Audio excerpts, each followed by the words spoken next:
On October 15, 1991, a fluorescence detector at Dugway Proving Ground, Utah, recorded a single subatomic particle entering the atmosphere. Unbeknownst to the team reviewing the data, that particle carried more kinetic energy than anything physics said was possible. The detector was called Fly's Eye. It was an array of 67 mirrors arranged across the desert floor, each one tracking the faint ultraviolet glow that cosmic rays leave when they slam into nitrogen molecules in the upper atmosphere. The University of Utah had been running it since 1981, a decade of watching particles rain down from space. Most were unremarkable. High-energy protons stripped from distant supernovae, arriving with energies in the tens of millions of electron volts. Occasionally, something larger came through. Occasionally, the mirrors caught a flash bright enough to suggest energies in the billions.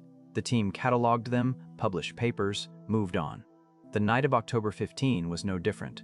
The detector fired. The flash registered. It went into the queue. It was weeks before anyone looked at the number. When they did, they assumed the instrument had malfunctioned. The recorded energy was 3.2 times 10 to the 20th electron volts, 51 joules, in a single proton. To put that in perspective, a proton is roughly 1/trillionth the diameter of a grain of sand. This one carried the same kinetic energy as a baseball thrown at 60 miles per hour. Not a beam of particles, not a concentrated burst, one atom.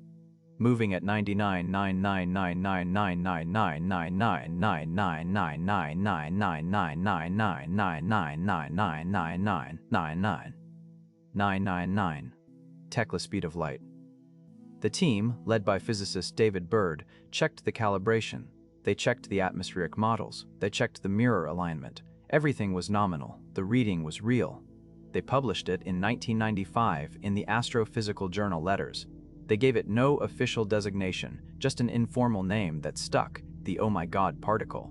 The paper was restrained, clinical, but the implication was not.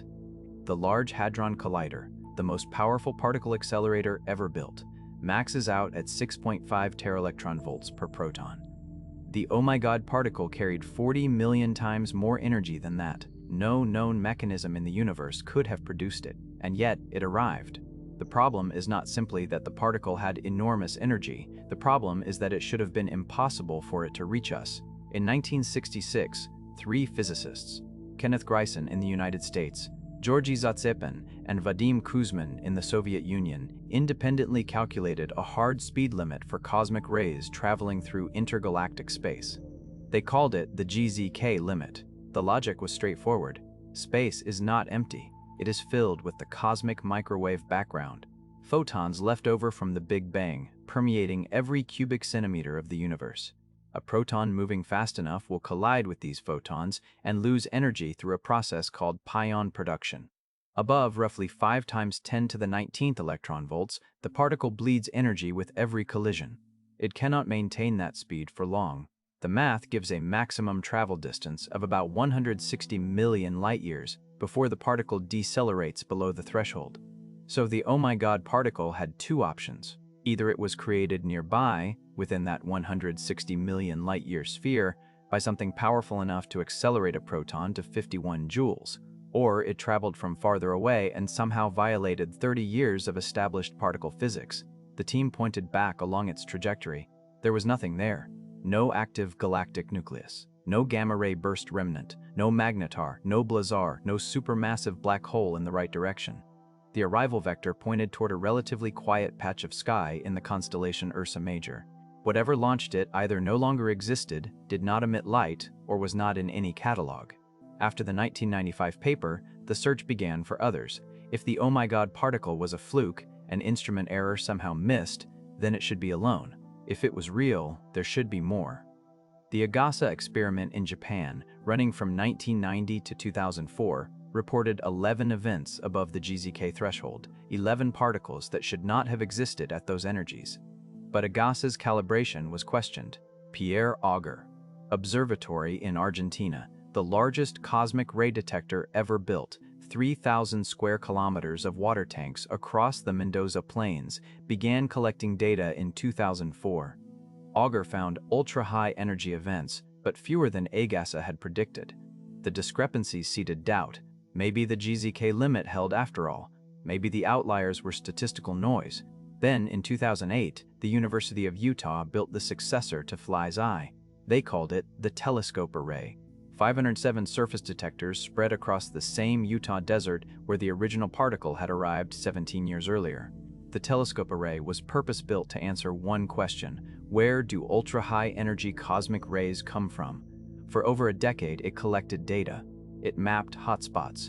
It confirmed that the highest energy particles tended to cluster in a region of the northern sky.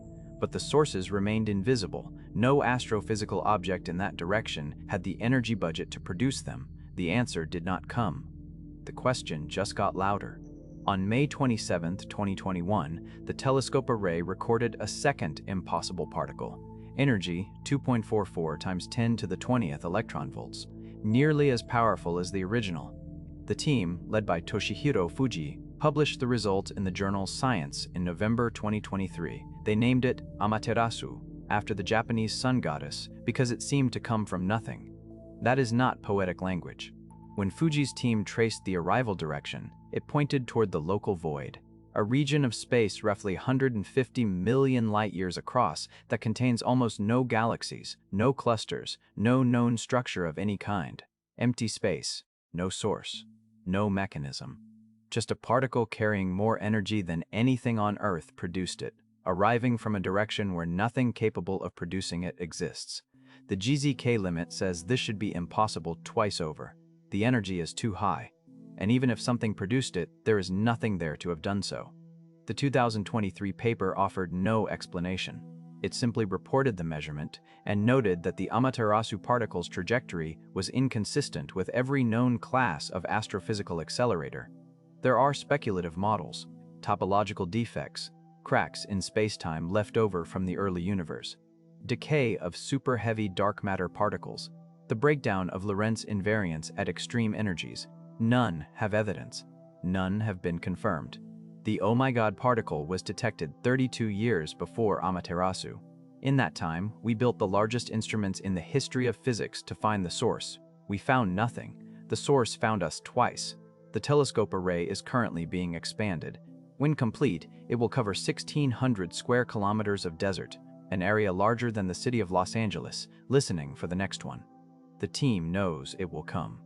Ultra-high energy cosmic rays arrive at a rate of roughly 1 per square kilometer per century. Somewhere above us, right now, another proton is crossing the void between galaxies at a velocity indistinguishable from the speed of light, carrying the energy of a thrown ball in a package smaller than anything you will ever see. It has been traveling for longer than human civilization has existed, and when it arrives, it will strike a single nitrogen atom in the upper atmosphere, produce a shower of secondary particles that lasts a few microseconds, and vanish. 51 joules. From nowhere.